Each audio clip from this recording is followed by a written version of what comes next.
Welcome to the Intriguing Beings podcast with me, Roo Chater. Series 2, Episode 3 with Mike Raper. Hi, how you doing? Hope everyone's had a good week. Not such a big gap between the releases this time around, and I actually backed myself into a corner by saying that this podcast would go out on the 8th of August, which happens to be tomorrow, just as I'm recording this intro, which is the day that North Kiteboarding finally release all their new equipment. If you haven't heard about this story, then you've probably been living under a rock. But basically, Mike and a team of exceedingly hard-working people have been slaving away behind the scenes for the last year to bring a complete range of equipment to market. Now, I recorded this podcast when we were in the Sahara Desert, and we were taken out there to check out the new gear as part of their launch, and it was a really interesting week. Actually, it was great to see the attitude that the brand is bringing to the table and their kind of vision for the future of what North Kiteboarding will be. Now, Mike is a very interesting person. I've spoken to him numerous times over the years and get to call him a friend after working with him probably for the last 15 years at least, if not a little bit longer. He started off as a pro kiteboarder back in the day, which not a lot of people will realise, but I'm talking way back in the day. And one of the kind of interesting aspects to his career was he was all the way down in New Zealand, which made it quite tricky to get to events, get equipment, and kind of get into tune with the scene as a whole. So we start off chatting a little bit about the early days and how he got into water sports, and then move on to his life in Hong Kong, where he spent an awful lot of time working for Pryde Group before he left recently, and obviously then started up with North. We also chat about sustainability and a few other random topics in there, but obviously the meat and bones is the incredible journey that Mike's been on over the last year, which was quite fascinating to hear from himself. You hear lots of stories and rumours and things passed around the industry, but to actually chat to the man himself about what it's been like to actually create a brand essentially from nothing with just the logo and the name is quite an amazing tale, and I'm sure you'll enjoy listening to this one. As ever, a little bit of housekeeping. If you're enjoying these podcasts, please give them a like and a share. Special shout to Nick Grant, who gave me some great feedback on one of the Facebook groups and said he really enjoyed the podcast. So thanks, Nick, for listening and for actually taking the time to share it. If you do make the effort to share and tell people about these, then it just means more people listen to them, and that makes me even more inspired to get out there and keep recording them. I've got a backlog still that I'm working my way through. I'm actually off to Hood River this week, Saturday, I'll be off to Hood River. So hopefully I'll get some content from some of the US guys over there as well, which would be interesting because it's a real hotbed of interesting people. Anyway, without much further chat, I hope you enjoy this week's episode with Mike Raper. This afternoon, or actually this morning, I'm sat in the middle of the Sahara Desert with a very interesting gentleman who I've known probably for about 15 years, I think, because he used to come to the UK a little bit, which was where I first met him, down in Poole. A gentleman by the name of Mike Raper. He's got a very interesting story to tell, and arguably he's had one of the most hectic years in the industry this last year with the rebirth or reincarnation, I guess, of North Kiteboarding, which has been a key player in. And I wanted to get Mike on the podcast and just have a chat with him and get that story and find out a little bit more about that. But also he's had an interesting life before that, and wanted to discuss that a little bit first, and then we'll get into the meat and bones of the North story, and we'll try and get this released hopefully on the 8th of August, which is when all the news comes out. So if I can get my work done over the next month and time this one to work, then it'll be a podcast on time for once, rather than when they slip out 3 months after they were recorded. So Mike, how did your affinity with water sports first start? How did you get into it? I think like most of us as a kid, I think I was about 11 years old. I was used to do dinghy sailing, laser sailing in Hong Kong. Yep. Had a lot of fun. Parents, whole family were into it. Dad was in the yacht club, etc. So I had a really privileged upbringing as a young kid there, and happened to meet a guy called David Mead who happens to be business partner in North Action Sports Group. I'll come back to his name later. Yeah. But he was lucky enough to teach me. He was working for Gastra in the early days. We had those old triangle windsurf sails. We had Neil Pryde in Hong Kong, also based there. So heavy impact on my life from windsurfing from an early age. Moved back to New Zealand and went for school, boarding school, fine arts, university, that sort of thing. Never came back to fine arts and photography, but I've always kind of had a tickle in it, but somehow I don't know how I got into this role now. But had a lot of fun, a hell of a lot of fun on the water, surfing, kiting, windsurfing, but found kite surfing in 96, 97. I was in the first handful of people to do a downwinder there. And that was super early, right? That was like back when kites were was really 22 existing. years ago or whatever it is. So I've been super lucky and privileged to be able to get into the sport early. Then was lucky enough to come back to Christchurch, which I don't know many people know it, but Christchurch was a real hub in those days. We had the birth of underground kiteboards, and we had pedaling kites just down the road, which arguably at the time were pretty advanced in kite they were technologies. making some of the best bits of kit back then, right? Yeah, it was absolutely phenomenal. So we were lucky, and it's kind of pre-internet. A lot of videos weren't being shared and technology was being shared. So we had this incredible crew: Cindy Mosey and Kane Hartle, Mike Holland. There's a whole bunch of Kiwis that are really, really good, and that was kind of the birth of me getting into the sport. So back then, what was your equipment like and things like that? What did you first start riding on?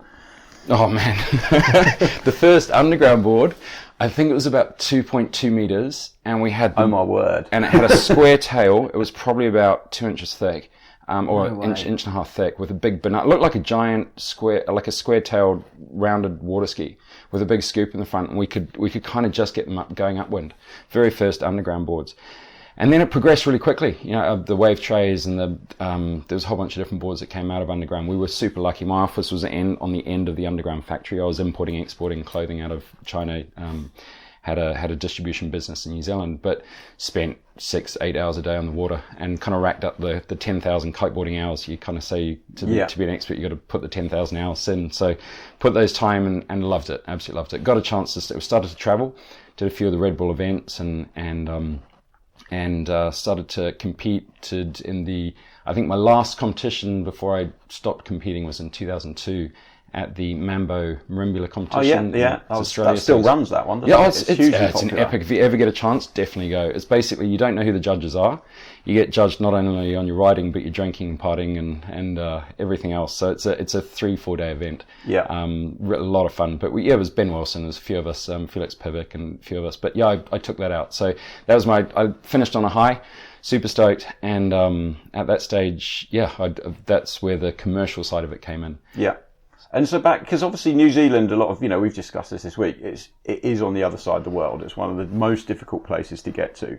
So back in those early days, you had sort of kite surfing was springing up in Maui and it was springing up in France. And then you've got this little pocket of kiters in Christchurch.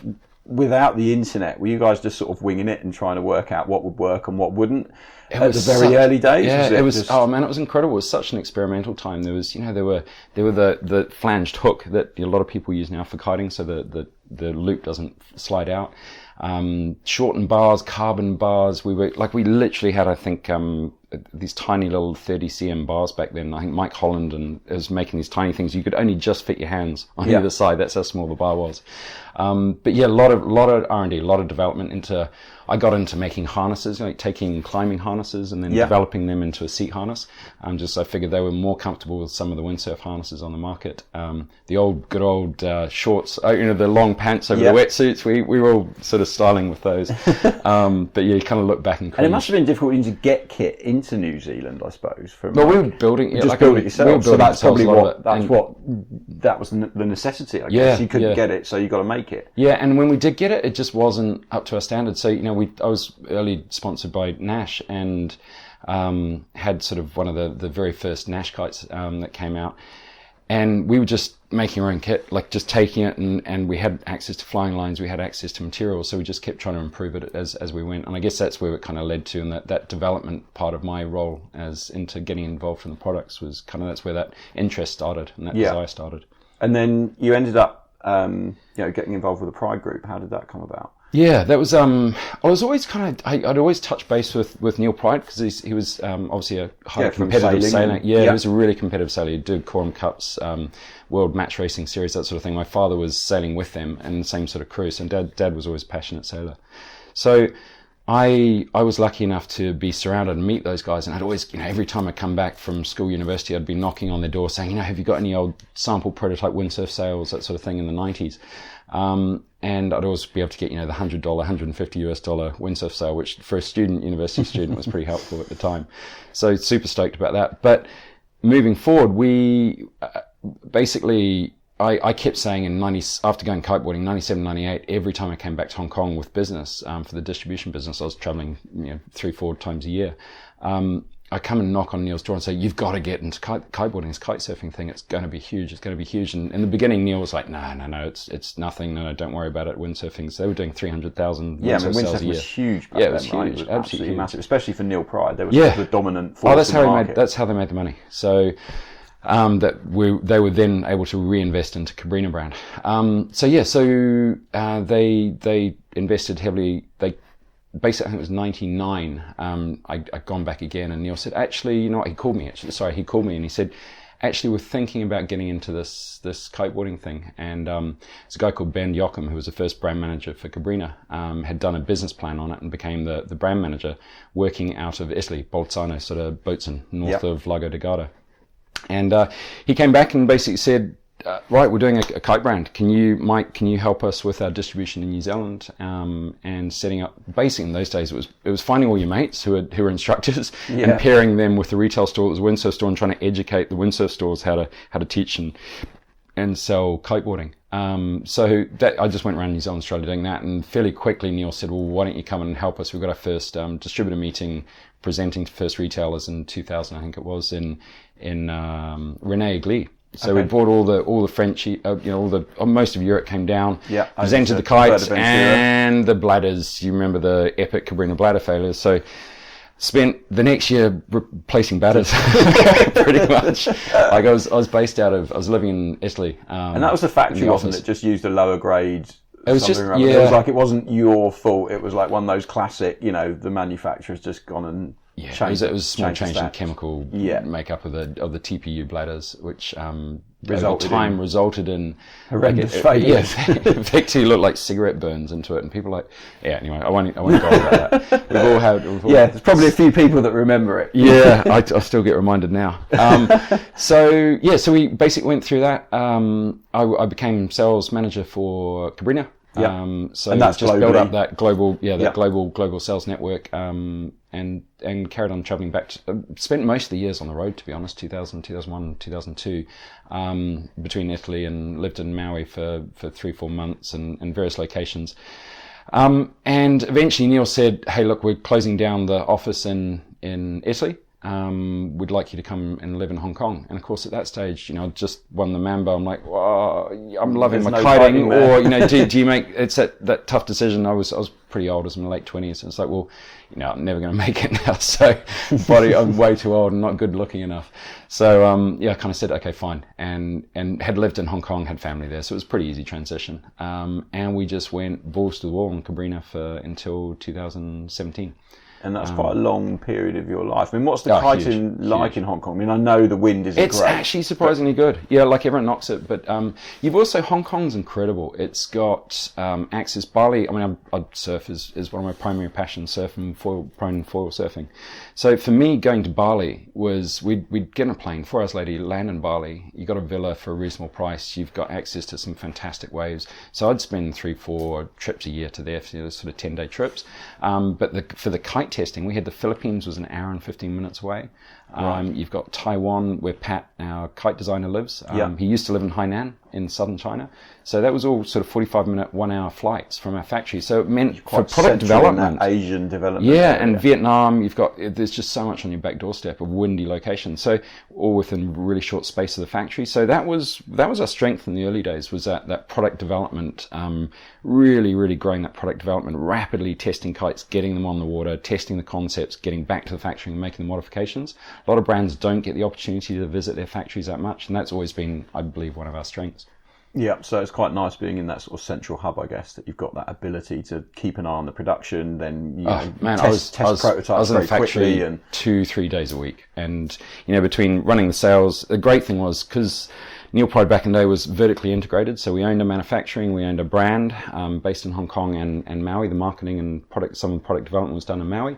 And then we had our distribution and our retailers. So if we had a problem coming through, we owned our distribution. They would straight on the phone, they'd call us. I'd run up to the factory. We'd try and find a solution. We'd have it fixed, replaced, repaired, whatever it was. Just that customer service was really critical, really important to the growth of the brand.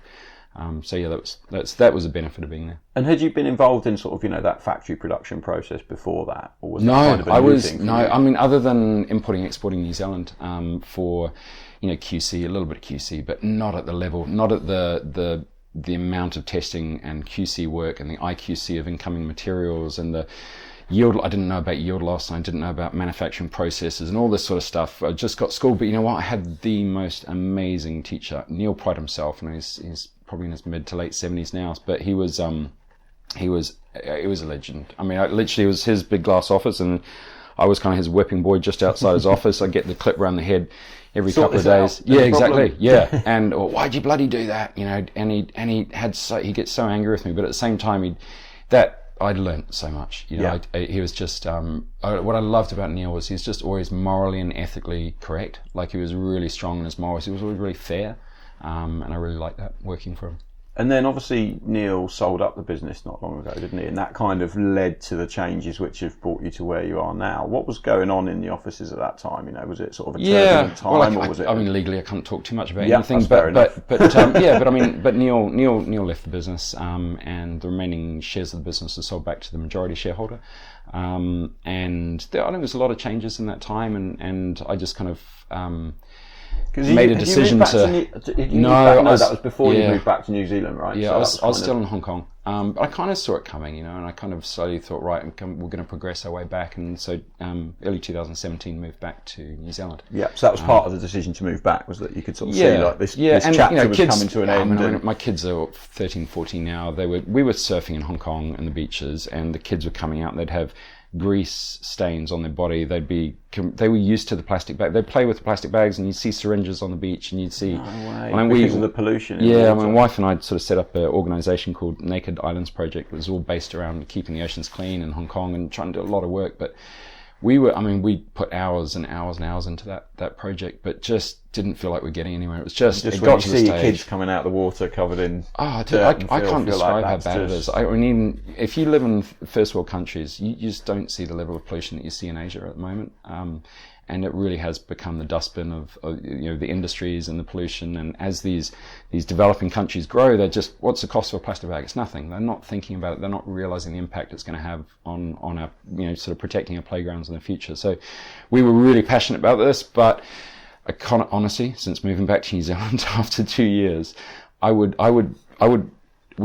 there's no rubbish down there. It all seems to pull further up in the tropics where it's not so windy. But where there's roaring 40s, New Zealand's always got wind, but there's not much down there. Just got really sick of Hong Kong. Foiling, I've loved foiling. I've been foiling since 2002. I got one of those original Rush Randall foils and had a lot of fun. But foiling around Hong Kong you just hit plastic bags, you hit bamboo, you hit glass bottles, you'd falling off constantly. I couldn't go more than 1 or 2 tacks without hitting rubbish. It's incredible. And that's when we said that's it. I never realised it was that bad over there. Awful. It's really awful. That's terrible, isn't it? Yeah. So that's a hell of a driving point when you've got a young family and and you're a waterman who likes spending time in the ocean. It's just like, well, I've had enough of swimming around in all this plastic waste and rubbish. Pretty much. And that was one of the big drivers. I mean, it's kind of that scary thing. I mean, I guess we're going a bit off topic now, but it's an interesting topic. And it's good. It's very relevant, and it's a good one to get onto. And that's why I love these conversations so much, because we end up just chatting and going off on tangents and talking about interesting things. But, I always think, my parents are extremely dedicated to reducing plastic in their lives. And I think I was telling you a bit last night about how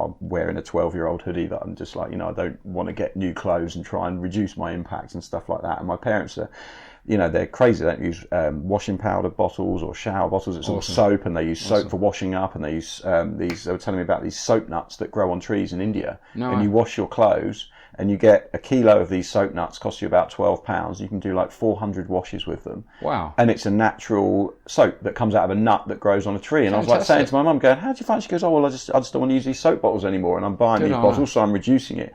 Something like that's amazing. And you get people like that in the West that do things like that. And I've spoken to Colleen Carroll about her sort of, war on waste, and she's really eco-friendly. But then you kind of think, well, how are these Asian countries going to come round to that way of thinking? Are we fighting a battle that we're never going to win, or is it just a case of just keep trying? Man, I mean, your parents sound really inspiring. I think it's one person at a time. And it's having that conversation on a one-to-one basis with people that just haven't thought about it. They just haven't stopped to have a think about it. And I think every time you have a conversation with somebody like that, do you really need that plastic bottle? Do you know what that's going to be sitting in the ground for X many years? And it's just stopping people for a second to have a think about it, and that seems to make a big difference. And just it's all about the awareness. Yeah, education. Definitely. So you've moved the family back to New Zealand. How was it? Was it quite refreshing that first year? I'll tell you what, breath of fresh air. It was, because we've been going hard in Hong Kong, and yes, I had about a year off. Or not, I was still working. I was still consulting for the Pryde Group. I hadn't finished. I'd finished with Cabrinha, but I was working for Neil Pryde as a company. I was like the old what do you call it? The wallpaper in the office. Yeah. So it took a while for me to sort of move out. Scrape you off. Yeah, exactly, and clean up everything that I'd been doing and move on.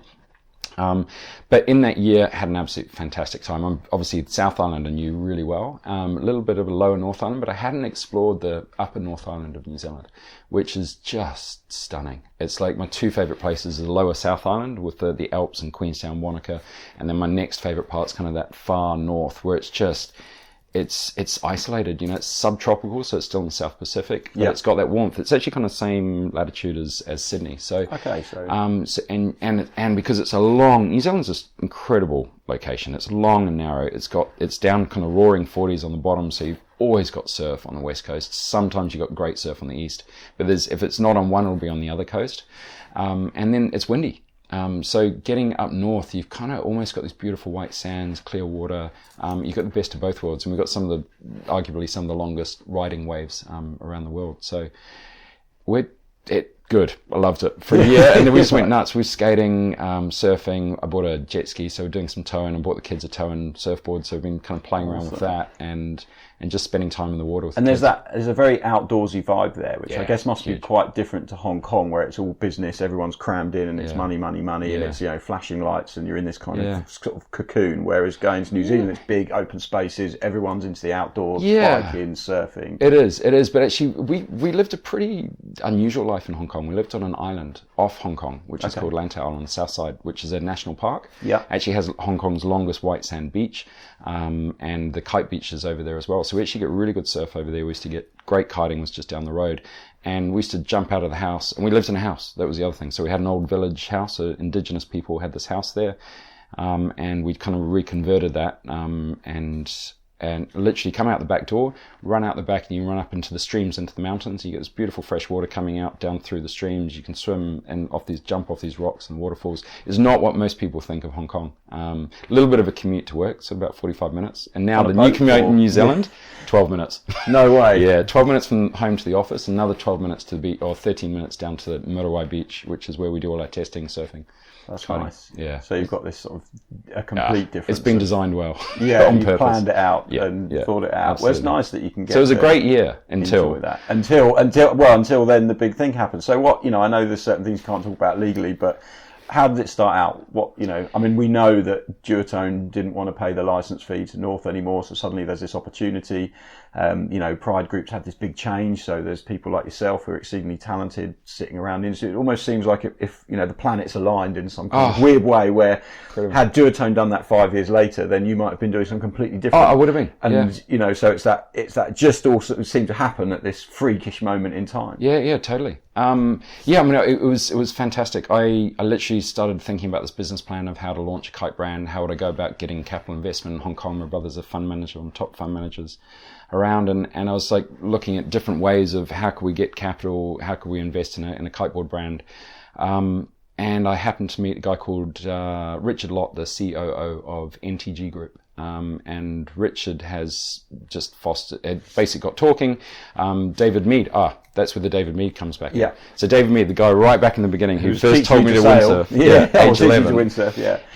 He called me up, and he was a director of manufacturing for Pryde Group at the time. And he basically called me up and said, hey, I can't say anything, but there's a guy that wants to talk to you, and he did an introduction, and Richard Locke contacted me and basically said, look, we're basically looking for somebody to help us potentially set up the North brand. Obviously he explained that the license was coming to an end, and for various reasons, which I can't go into. But and the opportunity was just the stars aligned. That was that kind of that moment. So I literally finished with Pryde Group on, I think, May the 3rd, and started with North Technology Group on May the 4th.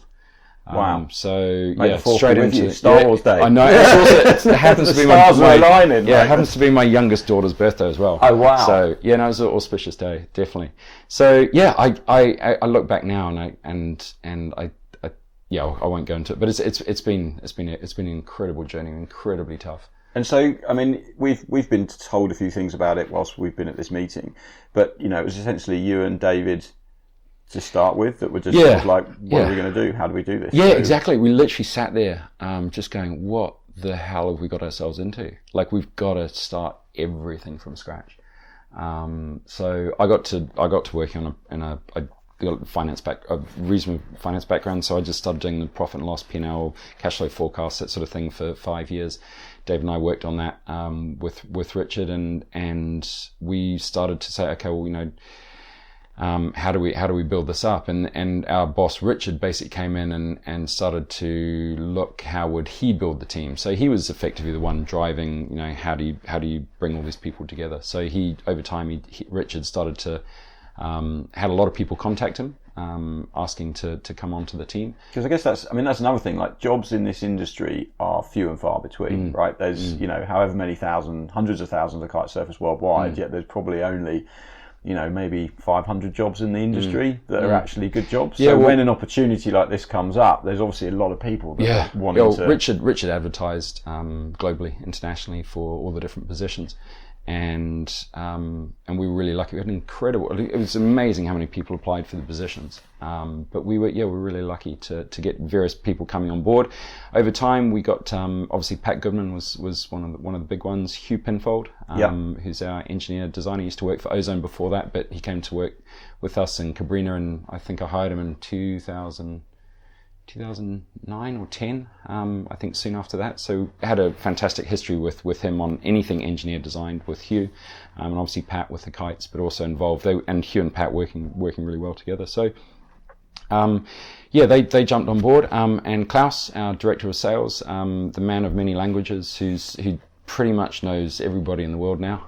I think he's spent more time on the phone than anybody I've ever met, trying to work out how a distribution structure is going to work over that time. But it's a powerful core team of people. And Uli Samalat, our product manager, who's a naval architect and just incredible composites engineer.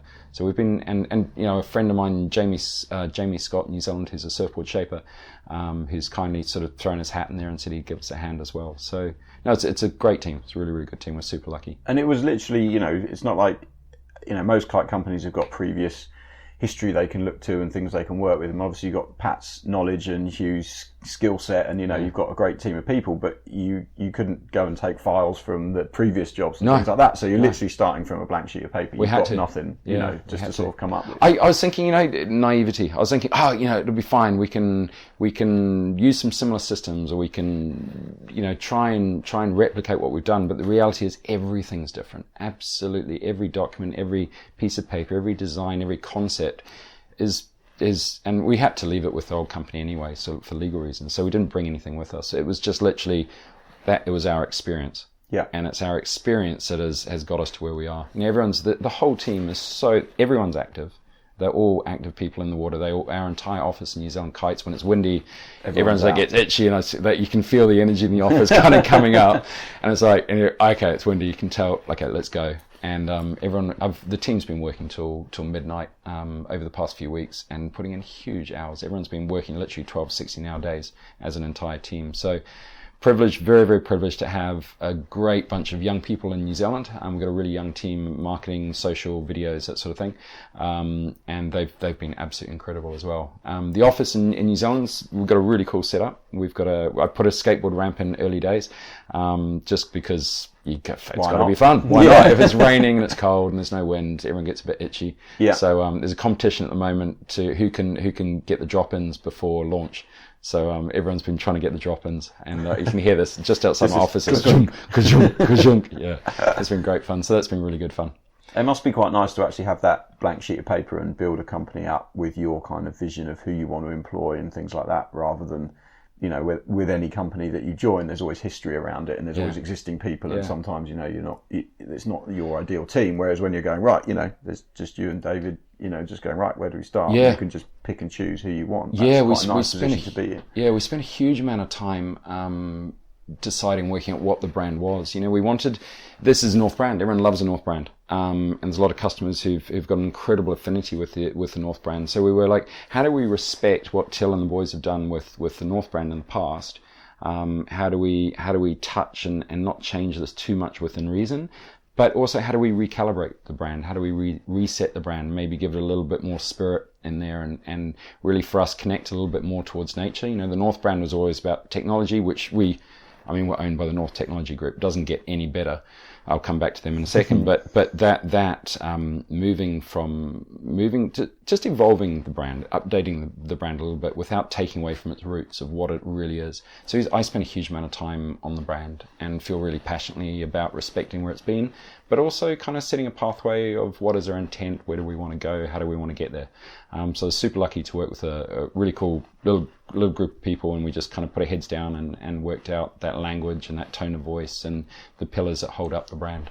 And I guess that's the difficult thing, is not only are you trying to come up with a whole new product range from scratch, you're also that brand identity, that brand awareness, the brand's logos, the colours, you know, all that stuff. There's so much more than just products that goes into something like this, you know. So it's just it's capturing that spirit. You must have had some sleepless nights. Yeah, it has been, but long hours. But you know what? It's also been easy. You know, the spirit within the team that drives it. And we are a team. At the end of the day, there's not just one person at the top. We are literally all a team. We all work together every day, all day.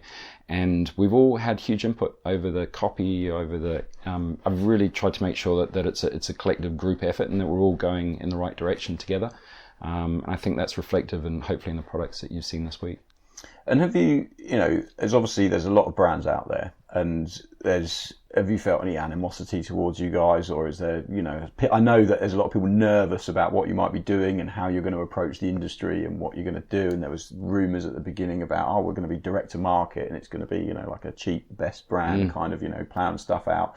How was it dealing with all of that when you can't really say what your vision is or how you're going to do anything for a year, and there's all this stuff going on? That must have been quite tough. There's a little bit behind the scenes for sure. But I think, ultimately, the North brand's really strong. It comes with incredible heritage from the North Technology Group, and the value in the logo and in the brand is the equity in there is really huge. So we had to respect that. You know, we are going to be a premium brand. We always will be. I see no reason why we're not going to cheapen the brand. We're only ever going to be premium. We're going to work really hard at sharing with everybody our vision and. You know, as a brand, it's a seeking brand. It's a brand that chases. We're always looking what's next, what's around the corner.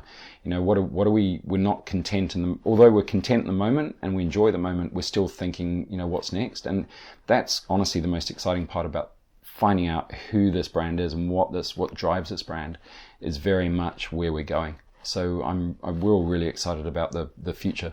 Yeah, so you can kind of steer that direction and see what you want to do. I mean, I think it's quite reassuring for me, because obviously from us as a publisher's point of view, now this is way off topic for a podcast, but from a publisher's point of view, you know, it's nice. There's another brand in the industry, and, you know, magazines don't make a lot of money. The ad rates have been driven down to the floor. So having another brand just means, well, it's a bit more of an extra revenue stream. But at the same time, you're like, well, how's this brand going to approach the industry? Are they going to, you know, come in and, you know, knock some heads and upset some people? So I think it's quite nice to see that getting your brand ethos this week and understanding that, hey, we're still going to be North Kiteboarding. It's a premium product. We're not going to be selling out closeout deals and doing silly things that other brands might entertain, which kind of damages the second-hand market and damages the value of the product and things like that. So it's quite reassuring to get that ethos from you guys, I guess, which is nice, which is a good thing to see. Good. And how was the product development has obviously been rapid. Who was working on, the main thrux of the product development?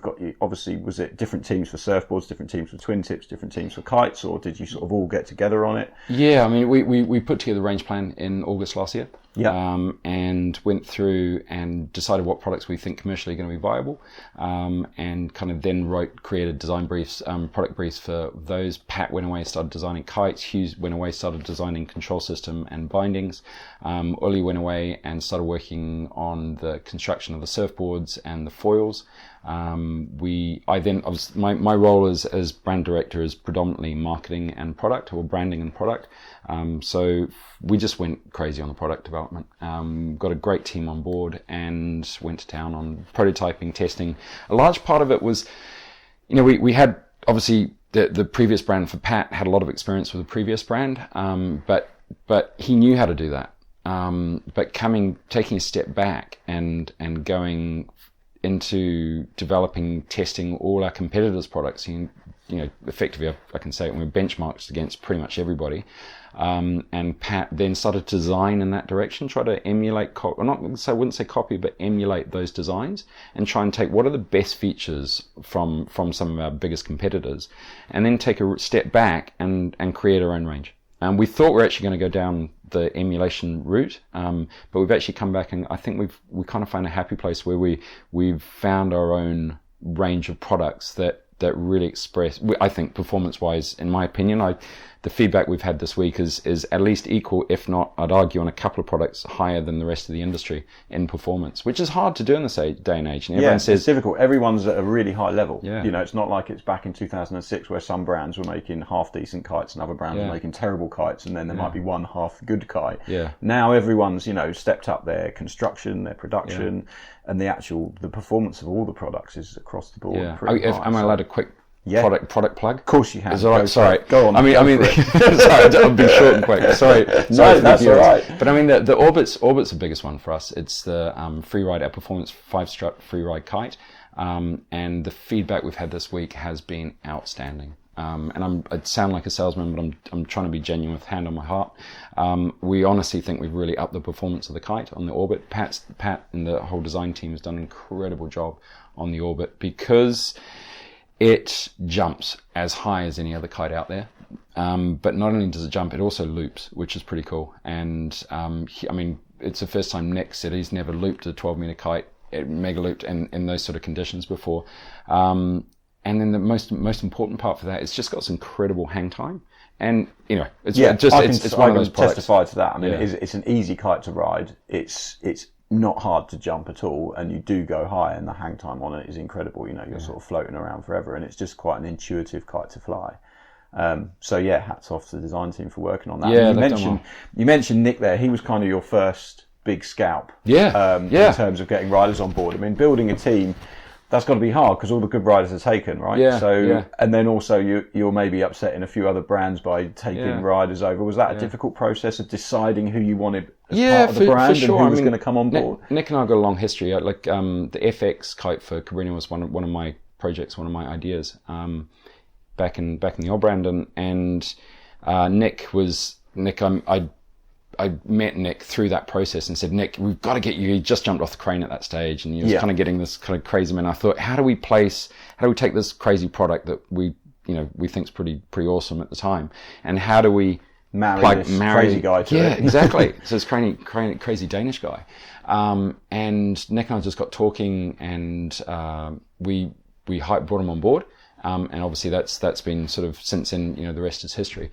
With this, we didn't approach any of the old riders. Nick approached Richard Lott, our CEO, and said, he'd love to. He saw everybody was involved, and he said, I'd love to get involved in this if you can. And as soon as he'd finished his contract with the old brands, he came on board with Richard. So so we were really lucky, super lucky to have him on board. He's been an incredible ambassador, and with him, he's that whole, you look at our team, it's just, I mean, what a bunch of legends. Absolutely. When we saw him on the catwalk today.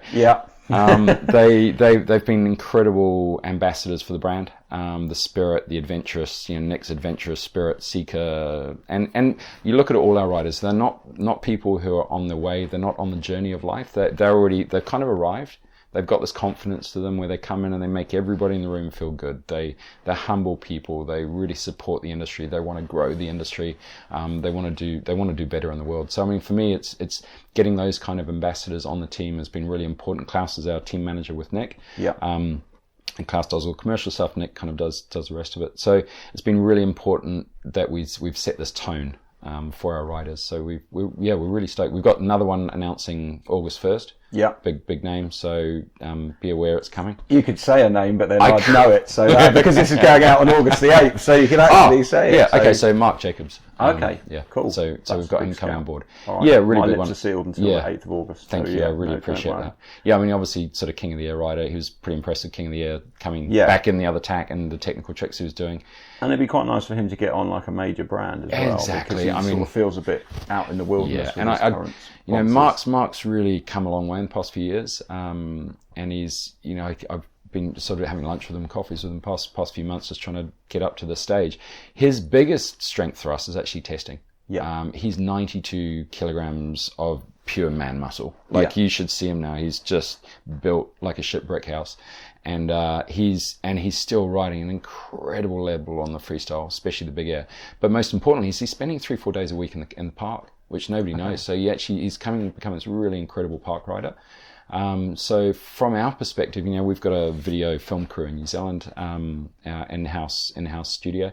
So we're able to document and create content with Mark, really technical content.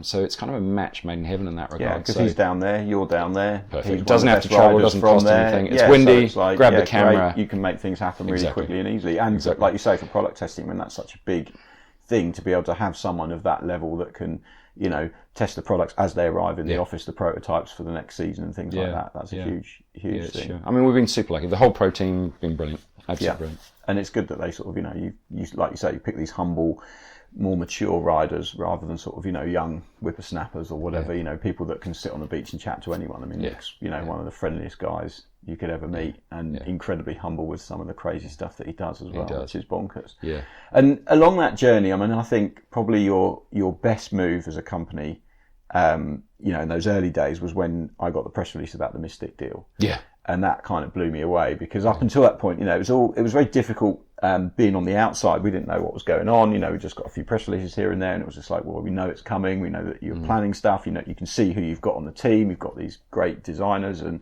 starting to get riders and things like that. And then, of course, around that time, Nick was kind of seen on a few prototypes out in Cape Town and stuff like that. And then all of a sudden, it's like, well, we've bought Mystic, and instantly. I was like, everyone was like, well, why are they doing that? That's crazy. And I was like, well, it's obvious. It's an instant distribution network. And Mystic's got one of the most powerful distribution networks probably in the industry because they're not brand related, as it were. They transpose all brands. So they've got access to pretty much every kite shop, every kite distribution country is covered. How did that come about? And was it a thought process that you were like, look, this is something we've got this distribution issue that we know we want to go down the distribution model route and sell through the shops. We need to somehow build this distribution network. How do we do that? Is it going to be, was that the sort of driving force behind the decision? Yeah, totally, completely. We came to August, as I said, that first sort of meeting where we all kind of came together and just went, shit, we've got a lot to do. We've got a hell of a lot to do in a very short space of time. We were pretty confident we could get it on the product and the marketing and the branding, team riders, but we were not so sure about the operational side. At that stage, Klaus had known the Max Blom Senior and Junior for a long time, and what was called the M Brands company, based in Katwijk in Holland. And they had an incredible business. It's a well-run family business that had 2,200 retailers, I think, worldwide. So we saw it as a plug and play. Here's something that we can just tap into pretty quickly. We'll keep the office in New Zealand as a development design centre, and then we'll just do all the operations, distribution, sales out of and Holland. That's in Europe, so that then covers a massive. Well, also not just Europe though. People don't realise there's also we've got a 3PL hub in the US with Matt Aitken, our US agent rep, who's got an incredible sales team there, and then Alessandro down in Australia. Which is for sort of Australia, New Zealand, Pacific, South Pacific. So between those three hubs, we've pretty much got covered. The whole world covered. Yeah, pretty much. So it was a no-brainer. Richard Lott, the big boss, came in and made the deal happen in less than 5 months, which is pretty phenomenal. Because when you merge with these sorts of things, they normally don't take 5 months. They normally take years of bouncing backwards. This is a credit to Richard Lott and Max Blom Senior for working so well together, and I know there's a lot of sleepless nights there as well for those guys. And it makes a massive sense business wise, because you're here with all these distributors and stuff like plug that. In straight into the B2B, all the processes, all the systems we're able to use and maximise. Which is warehousing. Fantastic. And you're launching on the 8th of August. What was the reason behind that date? What's the thinking behind it? I've lived in China probably too long. 8's always lucky. But no, the general logic was 8th of August is the earliest we could be ready. We kind of looked at a few different dates, but we had to, plant a flag and say, right, that's when we're going to try and hit it. Because the difficult thing in the kite industry, which a lot of people don't realise, is it's not so much how many kites you can build; it's how much material you can get from Teijin.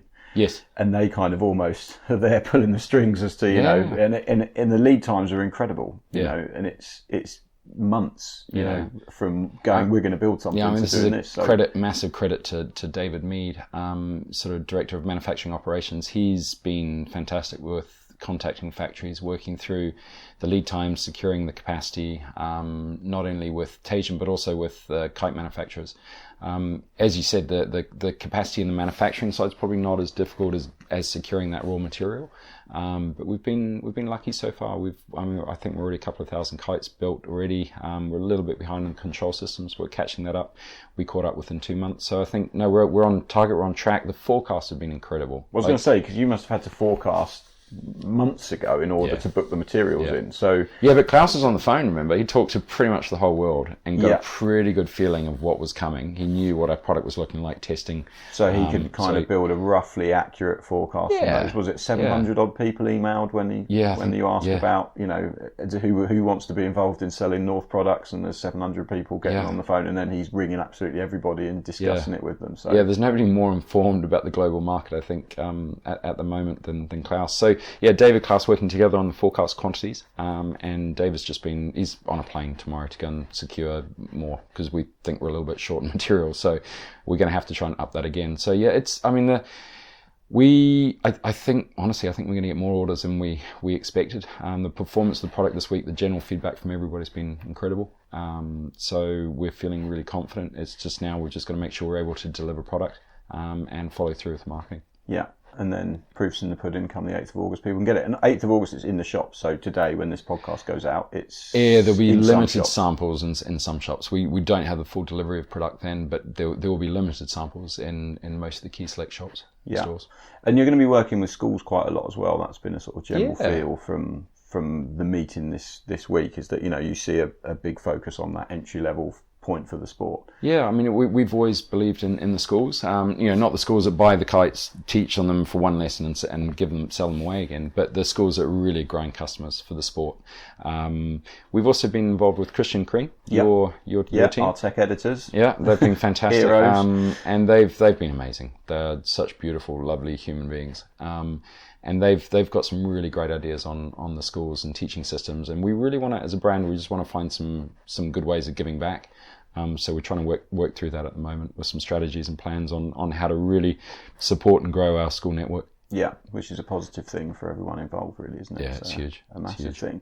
So you've reached this point. It's the 8th of August. The product's out there. Do you kick back and relax? I presume you're already working on the next season stuff, right? We are. We literally go straight into a development meeting for what we call MY21, Model Year 21. Starts on the 8th. So we're just, as I leave this, one day later, we're collecting all the feedback from the meeting and getting stuck into next year's range. We've got to get a jump on that.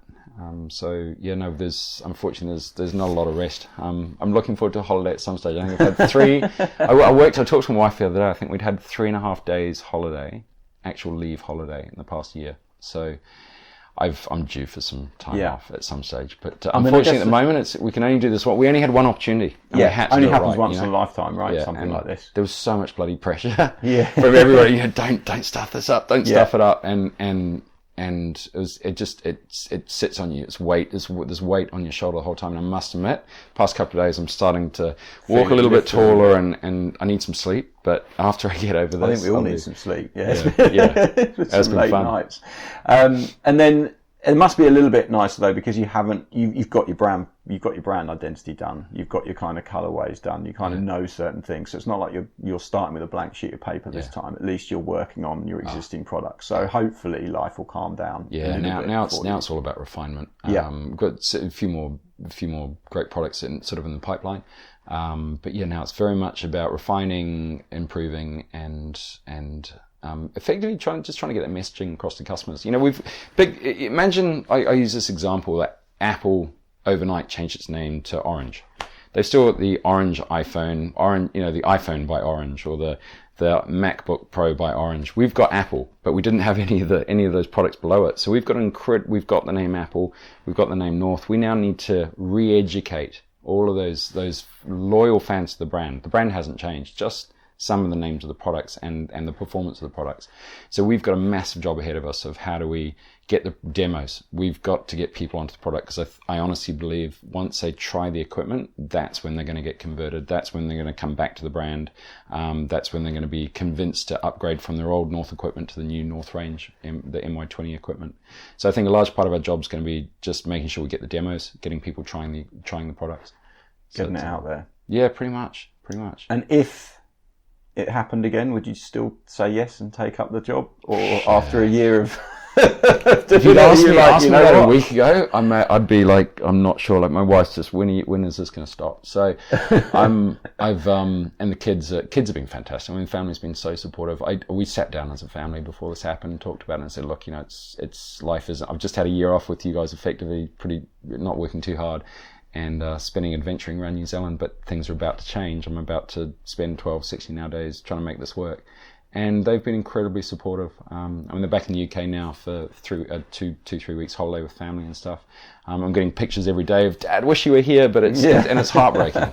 It's really heartbreaking, but I'm hoping it's worth it. We really wanted to do everybody proud. We wanted to make sure that the North brand is delivered in a way that represents North Technology Group and the heritage of Lowell North, and what all of the North sales team have built up over the years, what was then Till in the sort of 17, 15, 16 years ago, however long it was, that Till took on the North Kiteboarding brand with boards and more, and now it's our turn. The great thing is that it really does feel like we've kind of come home. We're now this complete group. We're no longer licensing it out to a third party, where it's in-house, and purchasing Mystic and M Brands and becoming the North Action Sports Group has just been incredible. The NAG have been an amazing team of operational specialists and experience. When you saw Max Blom, they showed us up on their presentations this week. Slick, those guys. They really put on a good show. So we've got a lot to learn. But I think we're getting there. Awesome. Well, let's hope it's a successful year. Yeah, I'm sure it will be. I'm super confident. Yeah, I mean, I'm really impressed with the products. I'm amazed how much you've done. I wasn't expecting, hydrofoils, which, when you look at the construction of the hydrofoils, they are really good. Yeah. Like, they are beautifully put together. Yeah. And, there's brands out there that have hydrofoils that, aren't really a patch on how well you've done yours. Yeah, thank you. The surfboards are amazing. The twin tips are really good. The kites are really intuitive, easy to fly. So just to see that wealth of work in such a short amount of time is impressive. A testament to the team, I guess. Yeah, and it's a really simple range. It's not. We didn't want to make a range that was huge. You look at some brands and there's just so much product. For the retailers, they can't stock it. We've really focused on keeping a really low SKU count. Simple, easy to use control system that's pretty bomb proof, and everyone's come back. The biggest thing we've had back this week has just been, wow, how simple and clean it is. But to get the simple and clean takes a lot of blood, sweat and tears. We've kind of done the work in the background to make sure that it does seem really simple. Wow, that works really well. Yes. So it's a kind of testament to the whole team. The amount of time work they put into it. Well, hopefully you get a slightly less hectic year and some time with the family. And I can't carry on at this level. No, well, you can't. But I mean, I think, like you say, it's that once in a lifetime opportunity to put that work in. So to answer your question, yes, it was worth it. You'd do it again. I'd do it again. I'd have a sucker. I'm a sucker. I'll hold you for that. Yeah, I think so. Brilliant. Mike, thanks for taking the time to chat to me. I know you're incredibly busy and, just grabbing this time has been precious, so thank you. Thank you, and thank you to iKiteSo for all the support over the years. That's all right. Really appreciate it, and looking forward to work. Yeah, for sure. And you guys do a great job, so super stoked. Excellent, awesome. Thanks for that, Mike. That was brilliant. There we have it. Episode 3 in the bag. Hope you enjoyed that one. Mike's a really interesting chap, and it was great to speak to him. And I really valued the fact that he gave me some time in Morocco as well, because he was incredibly busy. So I was very lucky to get that hour to sit down and chat with Mike. Anyway, next up, I've got a bit of a special one for you. I'm not going to release the name, but it's probably a personal favourite of mine. And one of the few times when I was interviewing someone, I was genuinely starstruck's maybe not the right word, but genuinely in awe of a absolute hero of a personality within the water sports industry. So that'll be the next one that I'm releasing. Hopefully I'm going to get it out sometime to you next week, so you can look forward to that one. Until then, have a fantastic week. You've been listening to me, Roo Chater, and the Intriguing Beings podcast.